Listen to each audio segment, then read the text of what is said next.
Tommy Rex, and you're listening to today's Boondoggle. This is Mark Metcalf, and you are listening to today's Boondoggle with Bailey on Domain Cleveland Radio. You are listening to today's Boondoggle with Bailey on Domain Cleveland Radio. Yes, Kato Kalin listens to this all the time. Welcome to today's Boondoggle. Now, here's your host.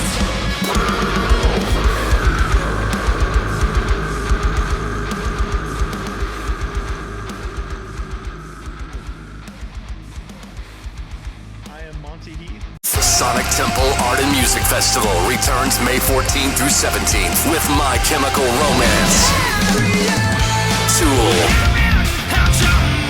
Bring Me the Horizon, and Shinedown. Plus, Pierce the Veil, Good Charlotte, The Offspring, Sublime, Godsmack, Breaking Benjamin, Marilyn Manson, and so many more. Sonic Temple in Columbus, Ohio, May 14th to 17th. Passes on sale now for as low as $1 down at SonicTempleFestival.com. What's going on, everybody? It's Bill Bailey with today's Boondoggle, and I've had the honor and privilege to get to know this gentleman the past several months, rolling into 2026, forming a friendship with this guy. I always love hearing him talk, so looking forward to hearing more of his stories. Marine Corps veteran Jimmy D. What's going on, Jimmy? Nothing much. How you doing, Bill Bailey? I'm good, man. Excited that we're able to have this conversation. You know, it's like I said, man, I've grateful that we formed a friendship the past several months, and love hearing you speak, and would love to get some of your story out there. Alrighty. But usually when I have people on for the first time, I like to go way back into childhood. So when you were little, Jimmy, do you remember like originally what you wanted to be when you grew up? Yes, I wanted to be a cowboy. Nice. Be a cowboy. That was my dad's nickname for me when I was a kid, you know, and he was a World War II Marine. Yep, and then there was a show on Disney. I think it was called Fox and Hounds or something like that. I want to be part of that too. You know what I mean? And we always were running around in the woods and, you know, doing what kids do. You know what I mean? Yeah, exactly. And then when was it that you felt the calling to serve your country? Well, now that's a funny story. I had a calling by a district court judge in West Roxbury Court. I got in a little bit of trouble, and his name was Judge Paul King, a wonderful guy. And I was 17 years old, and I was getting in all sorts of trouble. And I call it pest control, all little bullshit things, you know what I mean? You know, and I went in front of the judge, and they wanted to give me probation, or they could have sentenced me to 3 months in the House of Correction. And he said, you know what we're going to do? We're going to instead we're going to put this on the side, and you're going to go speak to.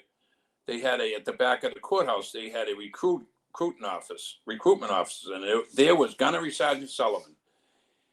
And he said, you're going to go back there and see what he has to say. You know, so I knew at that point. I was only 17, and I knew that in order for me to go in, both mom and dad had to sign off, and I knew my mother would never sign off because at the time there's a war going on in Vietnam, and so I knew, and my father was a Marine, you know, and so I said to my father, I'll never forget it. I said, you know, Dad, I said, Mom's not going to sign off on this, you know that, right? And he held up a slip of paper and he said, look at this. Frederick T. Driscoll and Margaret M. Driscoll. He said, you are no longer going to be our pain in the ass. You know what I mean? And Oh, no. I think 4 weeks later, I was in Parris Island. July 1st, 1971, I was in Parris Island, South Carolina. Yep. Yeah, so even Mom was ready to sign you off with the trouble you were causing, huh? Yeah, she just, you know, she knew. And thank God I did, Bill, too, because a lot of my friends who didn't go in got in a lot of serious trouble. You know what I mean? They continued doing things from breaking into houses to stealing cars. I lived in what they call a project. Nowadays it's called a housing development, very low income. And they all, a lot of them did a lot of time, because they went from breaking into houses, stealing cars, to doing robberies, doing bank robberies. And it was just, it just got crazy. And I think I might have been right with them because I was a follower, you know what I mean? I had no structure. Gotcha. Now, coming from, that, being a juvenile delinquent and then, experiencing, getting off the bus at Paris Island, what was that culture shock like for you? Well, I got to tell you a story back then when the buses, they had a urinal right behind the bus driver. And so I'm relieving myself, and unbeknownst to me, we're in Paris Island, and the bus stops, and the door opens up in the front, and there's a fellow with a Smokey the Bear hat on. And he said, "Boy, if you don't put that cock back in your pants, I will put it in your fucking mouth. Get on the yellow footprints." And so we all zoomed out, got on the yellow footprints. I was like, what the fuck? Where am I? You know what I mean? And I went in with 7 of my friends too, by the way. I went in with 7 of my friends. And it was just, it was a trip. It was a complete shock. So you got to go into boot camp with some of your friends, same company and everything?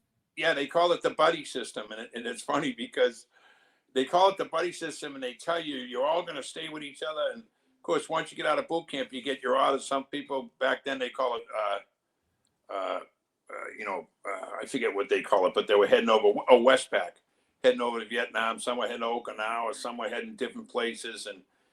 And we all had different orders. So I said, as you get out of boot camp, I said to the drill instructor, I said, what happened to the buddy system? He said, oh, you're still buddies. Yeah, it's up to you to stay in touch. Yeah, the United States government, they said that's why you can write each other letters and stuff, It's kind of funny. Yeah. Yeah, back in the day when we had to put pen to paper and throw a stamp on it, to keep in touch with people. Yeah. And then what would you say is some of the during your time in, what are some of the oddest things you felt you experienced in your time of service? I think the oddest thing I felt is that I was very fortunate when I went to Pendleton. They had what they call a staging battalion. And a lot of the guys coming back from Vietnam would sit me down. Of course, I was only 17, and I realized that this big bad Marine like myself was going to kill everybody and anybody, and they were just kind and compassionate because they were on the way out. They were coming home and they were getting out, and I found that even my first sergeant, just kind people, which I didn't expect. You know what I mean? That hoorah and all this, and it was just it was strange how things worked out. You know what I mean? Yeah. And then what would you say was one of the worst places you had to serve at? I'm going to say Guantanamo Bay, Cuba, the fence line. All you did was you were out there on your own. They had posts on the fence line, and you were by yourself. Each post was probably a half a mile apart. You know what I mean? And it just sucky duty. There was no. There was the enlisted man's club. That was the extent of it. You know what I mean? Mm-hmm. And can I tell you a funny story about the enlisted men's club? Of course. So I meet this teacher, and she's probably 30 years old, and I'm 18 at the time now. And so somehow or another, I hook up with her, and she was a teacher on the base in Guantanamo. And we go to the beach, and I get laid. and I call my father, and I said, I think I'm in love. And he said, what do you mean? I said, well, I met this girl, and she might have not been 30. She might have been 25, 28, something like that, And when he got serious with me, he would call me Ace. He said, Ace, talk to me. What's going on? Well, I said, I met this teacher. Oh, really? And how old is the teacher? And I said, 28. And he said, Ace, I want you to listen to me, okay? I said, go ahead. He said, you got laid, okay? You're not in love. And of course, the next weekend, she was dancing with a sailor. And I was heartbroken. I was like, oh, what about me? What about the love? And she said, move along now. Move along, you know? Yep, that was her gig. Yeah, so that was kind of cool, you know what I mean? Yeah, I remember that. Like, enlisted club when I was and it was just like as soon as a ship deployed, all of a sudden there was a lot of single women that with freshly removed wedding rings hanging out, Oh yeah. looking to party. Yep. And then what would you say is like one of your favorite places you got to serve at?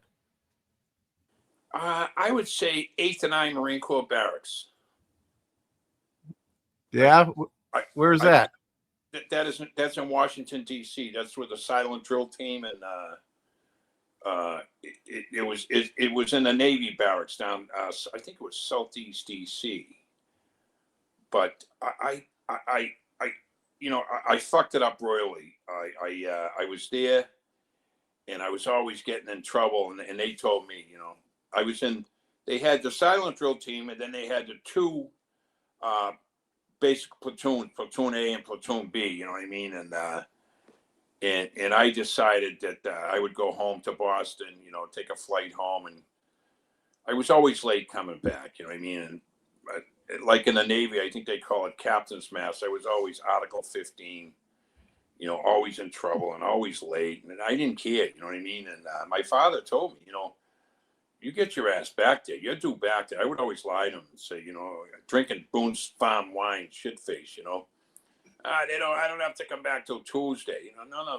You know what I mean? And so I screwed that up, and then back into the infantry. You know what I mean?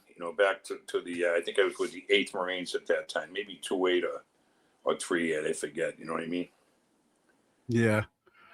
And then what is something you feel like from your experience in, what is something you feel like you'll always carry with you? Well, I got to tell you, can I talk a little about recovery? Is that okay? Of course. Okay, so I was in Camp Pendleton at the Station Battalion with and I was with an outfit that just came back from Vietnam, 3rd Battalion, 7th Marines. And my friend was in radio school, who I came in with. I enlisted, Rick McCormick, a great guy, and so we decided we're going to go to Tijuana, Mexico, and we're going to go to Tijuana, Mexico because I want to buy a push button switchblade. That's all I wanted, and I wanted, of course, like any good Marine, I wanted to see the donkey show. You know what I mean? and so we go down there, and like I said, I'm 17, 18 years old, and we were drinking what they call zombies, which are like they just pour all this liquor into it. You know what I mean? And there was all sorts of working girls in the bar, and I decide that I got to go to the bathroom, and there was 4 of us sitting at a table, and I go to the bathroom, and I start taking a pee, and I just go numb. I'm like, whoa, I can hardly walk. I get back to the table, and I found this out like 45, 50 years later from my friend Ricky McCormick. And I said, whatever happened that day? And what happened was we're sitting at the table, and he said, on the count of 3, we're going to run out on the bill. And they said 1, 2, 3, and 3 of them ran out, and I was just, comatose. And the Mexican police came by and grabbed me and brought me to the jail and beat the fuck out of me. Stole my watch, stole everything I had. I think I had a $9 Timex watch, and they threw me in a cell. And I thought it'd be like Boston, you know what I mean? Like they'll let me out the next day, and they didn't. 5 days later, finally, my friend Ricky McCormick went up to he was from San Diego up to Pendleton, and got a hold of my company commander and told him what happened. And my company commander came down and got me out in the Jeep with his driver. And I'm in the back seat, and he said the magic words. He said, you know, I know you're young and you probably don't want to hear this, but maybe you shouldn't drink. And I remember this, Bill, in the back seat, he couldn't see my hand. I did this. I gave him the, fuck you. I know what I'm doing. You know what I mean? So after that, it just became, no matter where we went, if we went on a cruise, back then they called them cruises, and whether it was Caribbean, wherever it might have been. And as soon as you hit that port, don't go here, don't go there, don't go here. Exactly where we went. And Yep. We wanted to drink. We wanted the girls. We wanted the drugs. The red light district. Yep. Yeah, that's it. And we always got in trouble. You know what I mean? And so it's kind of like, I forget what the question was, but it was just, it's kind of like a regret. I wish, like, there was guys I was with who were really sharp and squared away, you know what I mean? And, you know, they were getting stuff from the Philippines, and, you know, and here I am. I ain't got a pot to piss in, not a way of a window to throw it out. You know what I mean? I'm always borrowing money, you know, losing rank, you know what I mean? Article 15, you know. And then, of course, I came back from Cuba, and who do I meet? A young Marine from South Boston by the name of Johnny Velcro, and you know him. Oh, yeah. And I was with my friend Bobby Lind, and Bobby says, I want to introduce you to a kid from Salty. And I said, who? And he said, Johnny Steiner, which was his name. And that's where our beginning started, 1972. Nice. And we would just be a mess all the time. You know what I mean? We would just be a mess. Now, you've already shared a couple, but is there anything else that like sticks out, like as one of the funniest stories you could share from your time in service? Yeah, me and John got locked up in Fort Lee, Virginia. We were hitchhiking back from Boston, and it was an elderly couple ahead of us. We like underneath an overpass, and they had a flat tire. And we were both AWOL for like 5 days from Camp Lejeune. We were supposed to be back 5 days ago, but we were on a twister. And so we seen the elderly couple. We said, how you doing? They said, good, we have a flat. And we said, we'll take care of that for you. And they said, oh, thank you so much. So next thing you know, state police pulls up, and they say, hi, how you guys doing? We said, good. And we're trying to tell them we're with the elderly couple. And they say to the elderly couple, are these people with you? And they says, oh, no, we don't know them. And they said, what are you guys doing? So, well, we're on our way back to Camp Lejeune. They call Lejeune. Yeah, they've been 5 days. They should have been back 5 days ago. And they threw us in the cell in Fort Lee. The MPs threw us in the cell in Fort Lee. And they were acting real arrogant to us and stuff. Of course, there was the Army. Now we're the Marines, you know what I mean? And they, you know, I'm yelling at them, telling them, screaming at them, telling them, get us the fuck out of here, And the kid says, you know what? You got to calm down, okay? They're coming to get you, and just be quiet. I said, yeah. I says, how about if we fucking hang ourselves in the cell? And they says, no problem.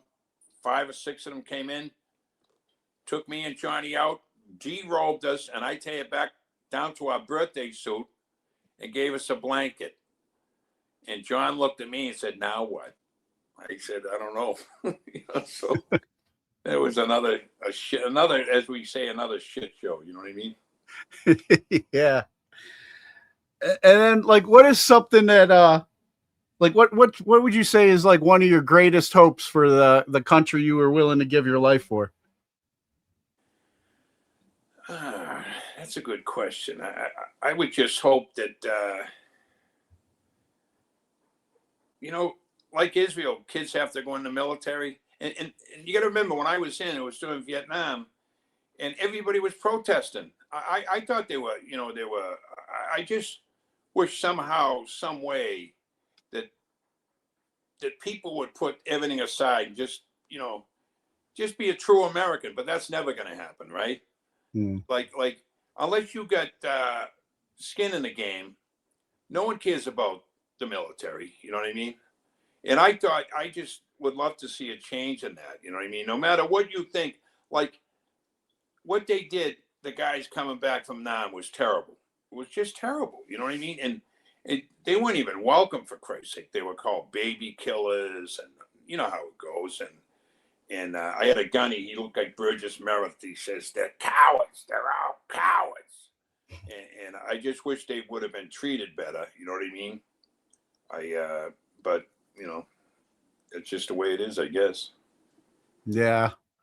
And what do you feel is something that we can do though to like break the stigma out there for like mental health and PTSD?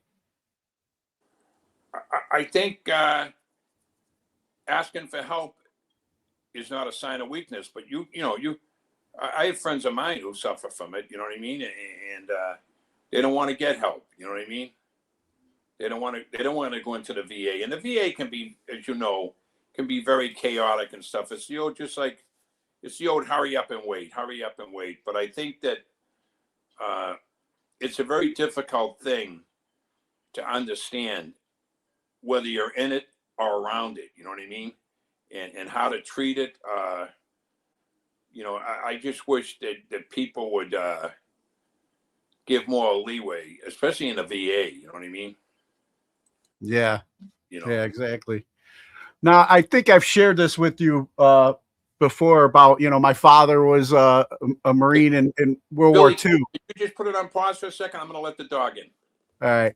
Yeah. So, I think I've shared this with you. My dad was a Marine in World War II in the invasion of Okinawa. And, I wanted to be a Marine too. When after high school, I wanted to try and make my dad proud and, joining the Marines and, of course, I get an alcoholic incident where I had to spend a little bit of time in jail. And my gunny was like, "You ain't joining my Marine Corps," but thankfully the Navy was a little more lenient towards drunken shenanigans and took me in.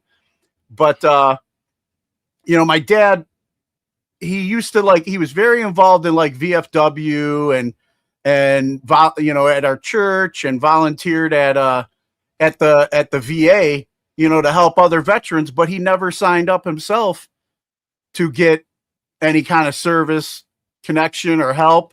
It wasn't until I came back from my deployment and my chief actually worked for the Veteran Service Commission here. He told me, he's like, "I don't care if you stub your toe, get it documented, bring the paperwork home, we'll see what we can do to take care of you, Well, I did a lot more than stub my toe over there, and, he worked with me through the process, and thankfully I was able to get service connected. I finally convinced my dad, as he lived to be 92, and I finally convinced my dad to go in and get some help. I mean, this was I think maybe 10 years before he passed. And, it was tough, but we got him through, and he finally got service connected for PTSD and stuff from his time in the invasion of Okinawa and in the Marine Corps.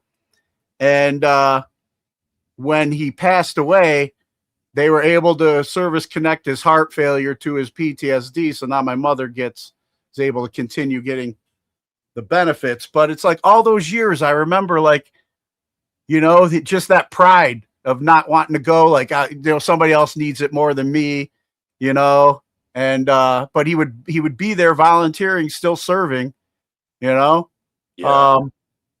But I'm glad it worked out how it worked out in the end. And now my mother doesn't have to stress as much, That's one of my biggest regrets, Bill. I didn't do nothing for 45, 49 years once I got out. I went to the VA and I felt bad. And I seen some of the guys there and I said, you know what? I retired. I became a police officer. And so I was doing well. And my wife was a teacher. She was what they call a math coach. She was doing well. And so I never went into the VA because I went and I felt bad for them. And then, fortunately for me, I met this fellow by the name of, his name is Dominic Spada. He was a Marine. And he got blown up and he's in a wheelchair. And I met him to a friend. And he said to me, "Are you in the VA?" And I said, no. I said, "Give it to the guys who need it." You know what I mean? He said, "What do you mean?" He said, "Did you give them 3 of the best years of your life?" And I said, "I did. Yeah. Okay, and you went different places, right? Yeah, okay, and you know, and so I went over, and that's when the journey started. You know what I mean? And you know, at first I was like, you know what I mean?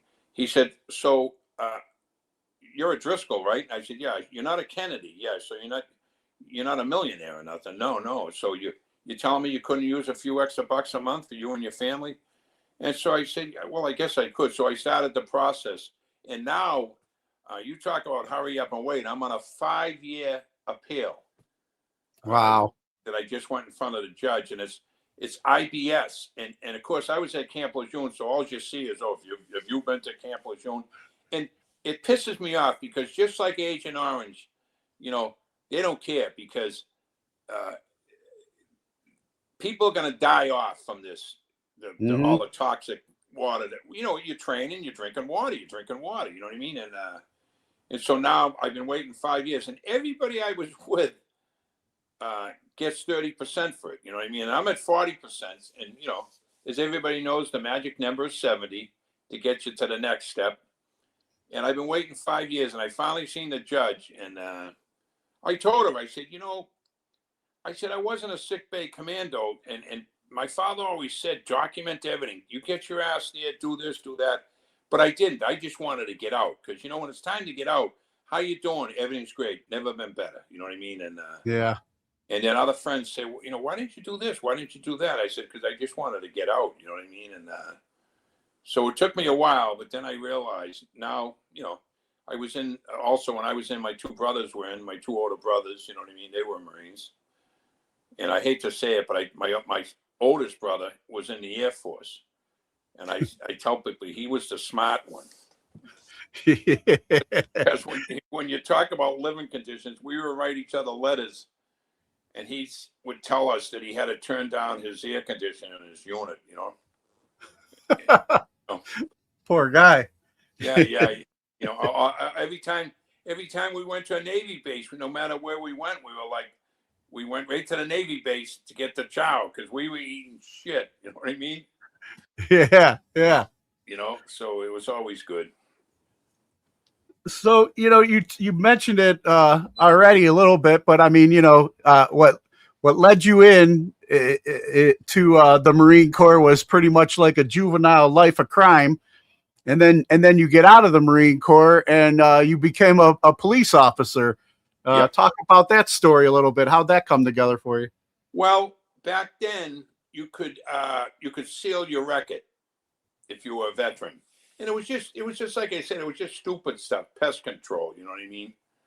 You know, breaking into a phone and stealing, you know, 100 dimes. You know what I mean? And getting caught, and you know, breaking into a house and not stealing jewelry, just making a roast beef sandwich. You know what I mean?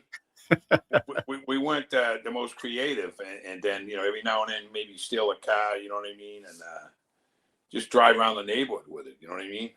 And so I had my record sealed, and then of course, as a veteran in Massachusetts, you go to the top of the list, and so that worked out good. And then I got on the police, and I became the class president of my class, which we just met Thursday night, 44 years after the fact, and we get together once a year. A group of us, there was 150 of us. Now it's down around 100, and we have a dinner once a year. You know what I mean? And I ended up getting sober while I was on the police.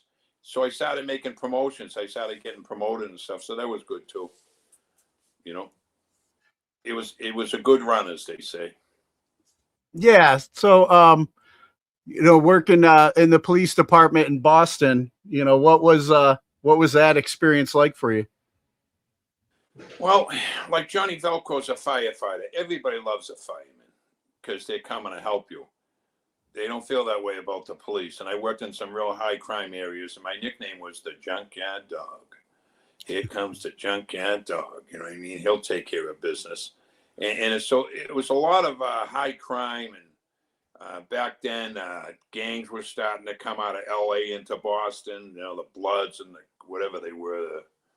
And so they were real sick, evil people. You know what I mean? And so you dealt with that a lot. You dealt with a lot of scenes that you don't wish it upon anybody. You know what I mean? But you couldn't.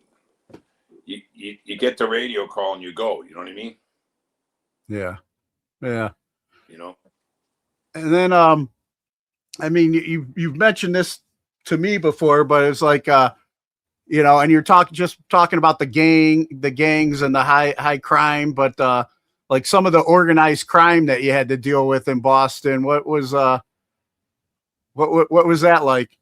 Well, the head honcho, his name was Whitey Bulger, and he would sit on the stoop to the right of my free family in South Boston.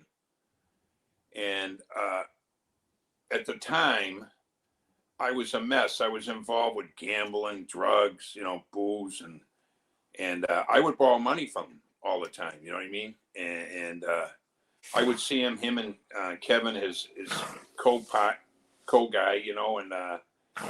and for some reason he loved me, but I knew what he was up to. You know what I mean? But I just thought that, I thought when I went down to his bar, he would send me over a drink, and people would say, "Wow, he doesn't do that too often." You know what I mean? And I knew what he was getting at. They always wanted information. You know what I mean? So my father used to tell me all the time. You know what I mean? He said, "Jimmy, they're all cowards. They're all cowards." And I would see him sometimes, and I would see the after effects of what they did. You know what I mean? And so but my neighbor was Baba Caputo. And Bulger was on the run for I don't know how many years, but I would always say to her, "Is he down the cellar, Barbara? Will you let him out of the cellar and give him over to the feds?" You know what I mean? And which that's another thing. I have another. The feds, we used to say, eat their kids. You know what I mean? Because it's like they were covering for Bulger at the time. You know what I mean? The FBI and all that, but they would put guys I work with in jail for taking a free meal. It was when you think about it, you say, how can this be happening? You know what I mean? But it happened.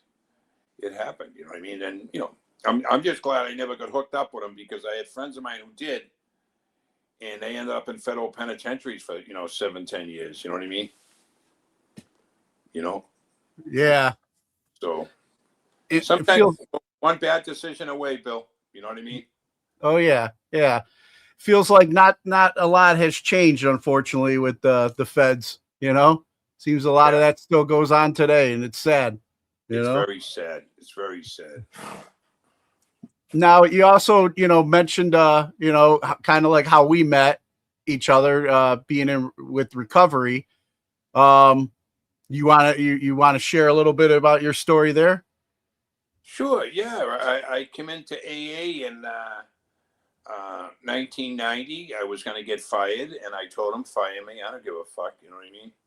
Because at that point, if you can believe this, at that point, I said, I can go work for the wise guys. We call them wise guys, organized crime. And so I didn't care. But a friend of mine who was in the program said to me, "Why don't you go away and get some help?" And I was like, "For what?" Because I didn't think I needed any help. I'm drinking, I'm doing cocaine, I'm eating 20, 30 Percocets a day. And I didn't think I needed any help. I just thought I had a broken control valve, because that's what my partner told me, because he was screwed up too. He said, "You just got to tweak it. That's all. Just tweak it."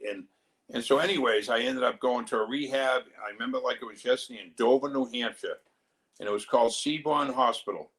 And I went there for a 30-day program, and I came out, and I chased AA, and it was the best thing I ever did. I went to meetings, I got involved, and I turned my whole life around. And then, unfortunately for me, in I'd say probably 2008, I've had quite a few surgeries, and I've had surgery because I played football. And at the beginning of the conversation, I told you I wanted to be a Cowboy. Well, I ended up playing for the Cowboys. Oh yeah. Not the Dallas Cowboys. Everybody always said the Dallas Cowboys. It was a semi-pro team, and it was on it was in the East Coast League, and I played for Billy's Cowboys, and all we did, when you got hurt, you just medicated. Someone said, "Here, take these, you'll be fine." You know what I mean? And so I had both my knees replaced, and I had both my hips replaced, but I was I don't know if it was, I think it was my hip. I had my hip replaced, and my wife said to me, "What did they give you?" And I lied. I said, they gave me Vicodin. It's like a Motrin. Meanwhile, they gave me Dilaudid and Percocet, but I was hiding them, you know what I mean? Thinking that I'm going to be okay. I'm 20-something years sober, 21 years sober at the time. I know what I got to do. I can handle it. And guess what? Before you know it, I had 5 different doctors I was scamming, for prescriptions. And then one day my wife came in the room and said, you know what? You can ruin your life, but and I had a son, by the way, who had just overdosed on heroin. But thank you, God, he lived, you know what I mean? And he's sober 7 years now. But I said to her, what do you mean? Oh, what are you taking now? I was taking everything I could. I was taking narcotics, drinking cough medicine, you know what I mean? And ended up in another rehab in Bralbo, Vermont. It was like everybody up there was like Ben and Jerry. They had ponytails and beards. And I just didn't think I was going to make it, but I did. And I met this fella who was a corpsman in the outfit I was with in the 8th Marines. But we never recognized each other, you know what I mean? And he took me under his wing and said, look, it's important you stay with this. And I did. And I haven't looked back ever since. I've been chasing it again. As I tell people, it's the best thing. I don't push it because you know how it goes. Some people, when you're ready, when the student's ready, the teacher will appear. And I just tell them it's the best thing that happened to me. And if you don't believe me, ask my wife. Ask my kids. Ask the dog. I wouldn't take my dogs for a walk or nothing. They'd shit in the house. My wife would say, "Did you let him out?" I'd be high as a kite, lying in bed, nodding out. You know what I mean? No, he'll be all right. Well, he's shit all over the place. He's not going to be all right. Yeah. We don't take care of business. That's all. We don't make good decisions. We call it the Marine Corps attitude, Bill. We just say, fuck it. Yep. And that's pretty ironic, and what a God shot that it was a devil doc, that a corpsman comes, they come to help you when you're on the battlefield wounded, and you got a corpsman come in your life, when you're spiritually wounded, bringing you back. He was a counselor up there, and I was his client, and just a wonderful guy. You know what I mean? Yeah, that's one of those God moments we get to experience now today. Thank you, God. It's amazing. Now I've never had the chance of visiting Boston yet, but I always, we'll see the movies, hear the stories, and back, especially when I was running around drinking, like, wow, Boston looks like a good place to go get fucked up, and party and stuff like that. But what is Boston's what's Boston's recovery been like for you? It's been unbelievable. It's been whenever people come to town, people from our little group there, we go to meetings, we go to the Red Sox game, we go to whatever it might be, the Celtics, the Bruins, the Patriots game's another thing. It's just a pain in the ass to get there and a pain in the ass to get out of. You know what I mean? But the Red Sox game, it's just I think, just my humble opinion, I think it's some of the best AA in town, because the old timers, they don't put up with the bullshit. They don't put up with the bullshit. They said, you keep on rubbing someone's back, you'll be throwing dirt in their grave. Yeah. You tell them what they need to hear. Yeah. And it's funny, because if I can say this, your pal, Marco, we ran in the same circles. Yeah. And unbeknownst to both of us, we didn't know each other. And when I tell you, all my friends were his friends. So what a small world, right? Yeah. Yeah. It's not that small. You know why? Why? Because you never want to paint it, my father said. Yeah, exactly. But it's funny, because when we talk all the time, I say, what about so-and-so? You know what I mean? How do you know him? You know what I mean? He was in a marching band called the Crusaders. Yeah. And and I was gonna be in it, but I didn't want to practice. You know what I mean? Yeah, yeah, So Marco's been on the podcast, and Rochester boy. Yeah. And I was gonna bring that up. It's just like that how you were connected with Marco and stuff. He I was just talking, with you and with some of the other people, it's just like how grateful I am for him coming into my life, because it's like, RAA here in Cleveland's very similar, I'd say, to Boston as well. It's like, I know we don't shoot our wounded, but we don't, we don't wipe their ass either, all the time. We maybe give them a nice kick in the ass to try and keep them, to give them the truth, Yeah. And sometimes I was like, I'd be that tough guy that just would show up for enough, to hear enough, but I would be in the back of the room, not like active, being involved. Yeah. And that only lasted so long for me. I mean, thankfully I never went back out, but that was just that was just a matter of time for me. But I got into some dark places still in sobriety, sure. In my head. And I was on one of those Zooms, and a mutual friend of me and Marco's called me afterwards because he could tell I was hurting, and he said, hey man, you ever think about giving Marco a call? I'm like, what about? He's like, just talk to him, That's all.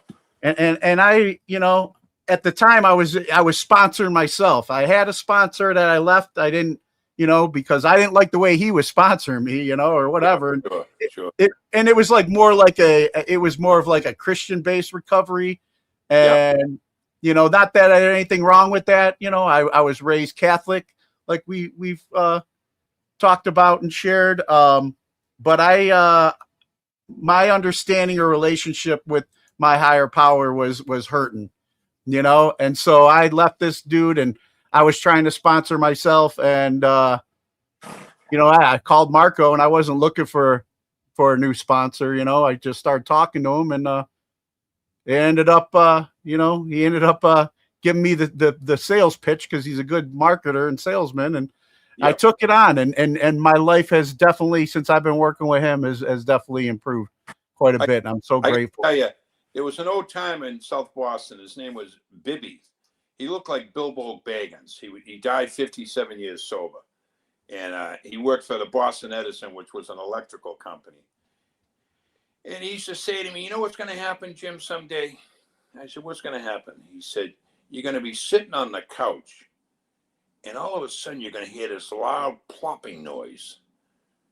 And you're going to say, 'What's that?' And I said, 'Well, what is it?' He said, 'It's going to be when your head comes out of your ass and you start listening and start doing things what people suggest.'"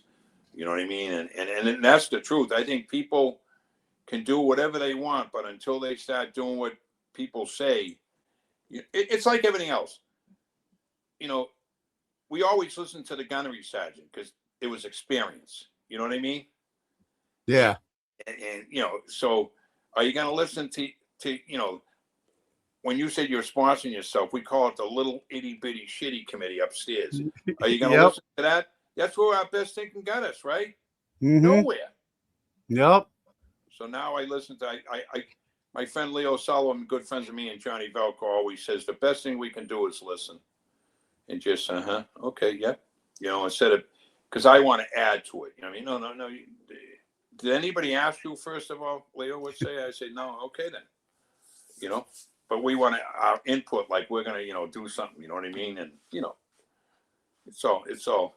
In Boston, they say it's the booze. And when they say it's the booze, they mean everything. Booze, drugs, gambling, lust. And there was a guy, Bobby O, down Cape Cod, Dennis, Massachusetts. He got sober in 1967 in Vietnam. And he died 61 years sober. And the guy would always say, "How long are you sober now?" People say 36 years, 35, 25, 20. "How about you, Bobby?" He says, "I'm sober today." Mm. And the guy was just a great guy, I'll tell you. And that's what, the old timers were so good to you, you know what I mean? But they didn't pat you on the back all the time. They tell you, sit down, take the cotton out of your ears, put it in your mouth, and listen. Yep. You know what I mean? That's what I needed to hear. You know what I mean? Oh yeah. Yeah. I mean, he's got 30 plus years, and I was just talking with him before, earlier this morning, getting out of my head and getting into his. And I thought I was kind of like, I was still trying to be a little slick because I'm like, here I am in Cleveland and I got a guy in Los Angeles sponsor me.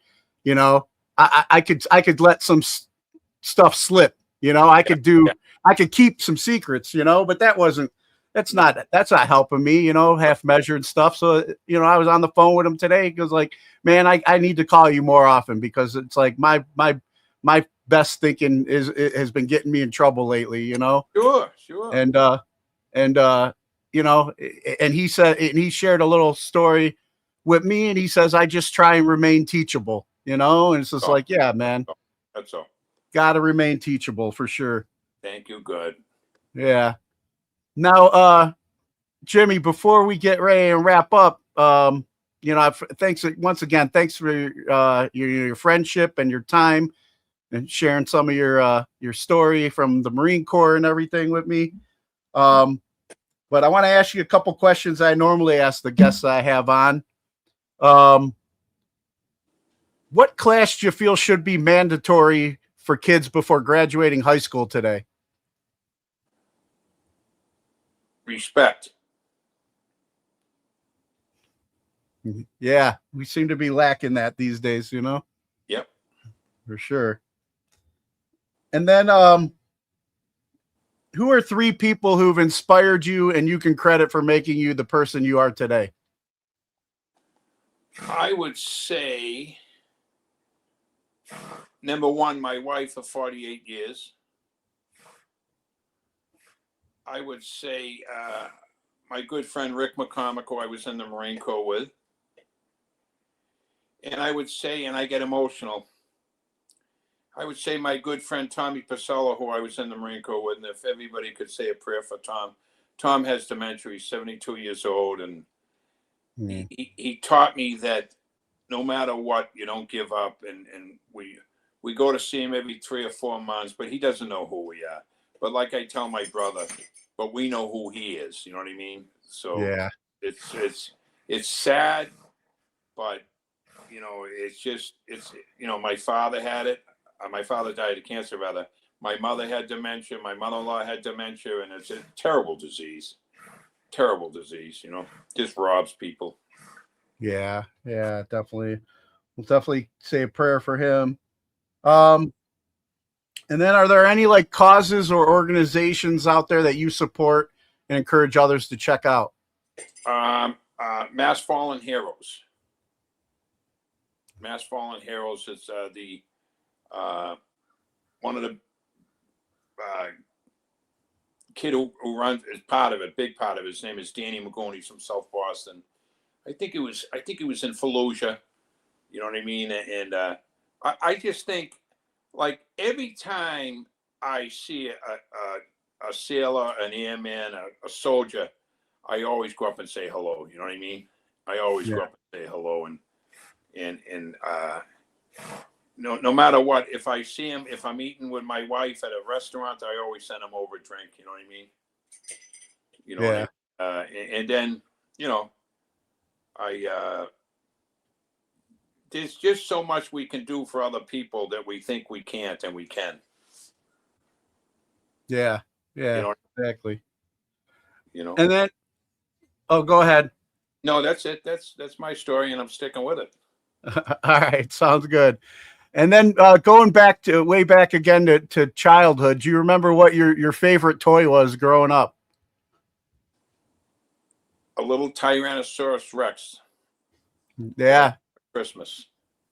Nice. And all I used to do was my mom would say, run around the house going, "Arr, arr." and guess what? We didn't have nothing, and I was grateful. Now, I watched my kid one time, my oldest one, he's 46, when he was a little boy, and he was unwrapping all the presents and just putting them to the side.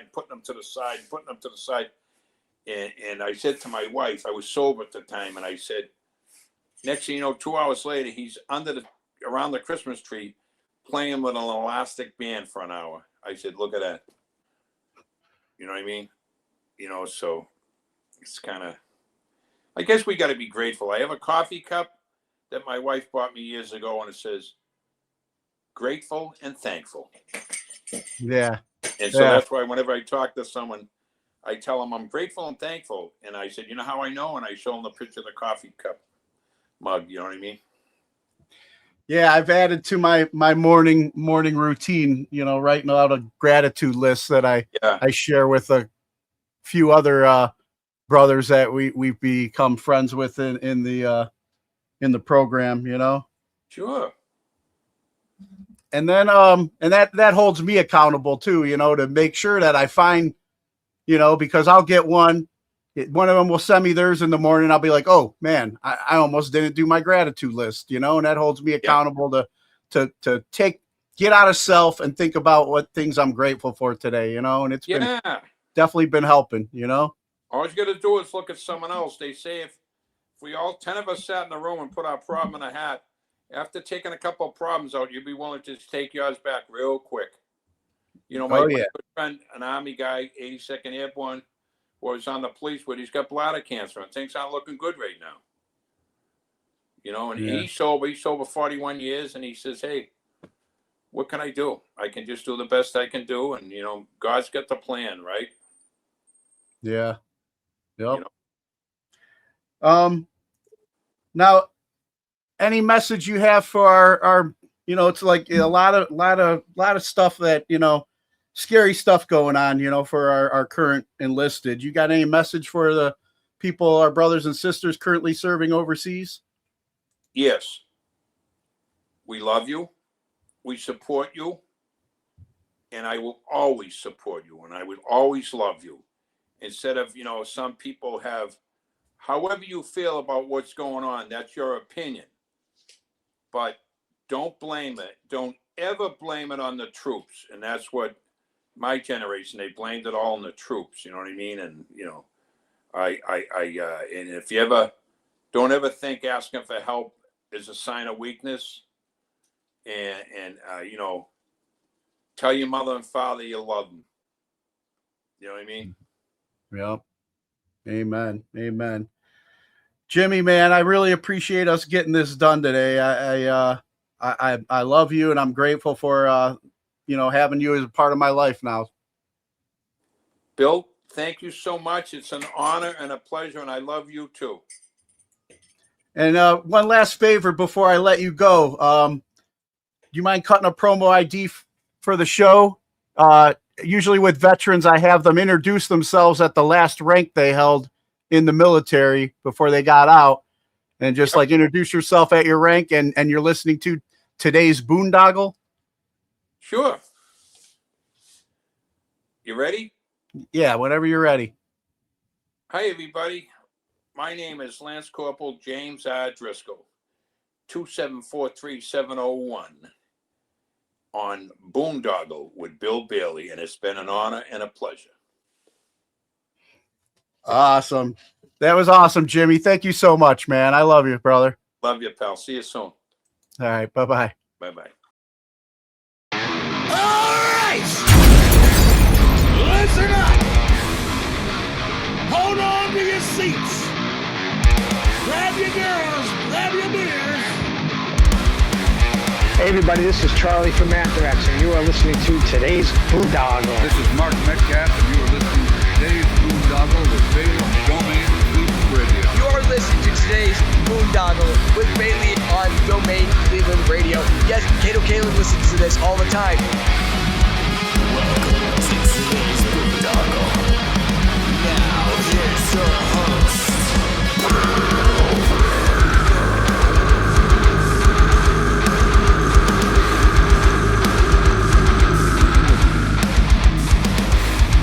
I am Monty Heath, so one Heath, and you are listening to today's Boondoggle. Hey, what's up? It's John from Skillet, and you are listening to today's Boondoggle.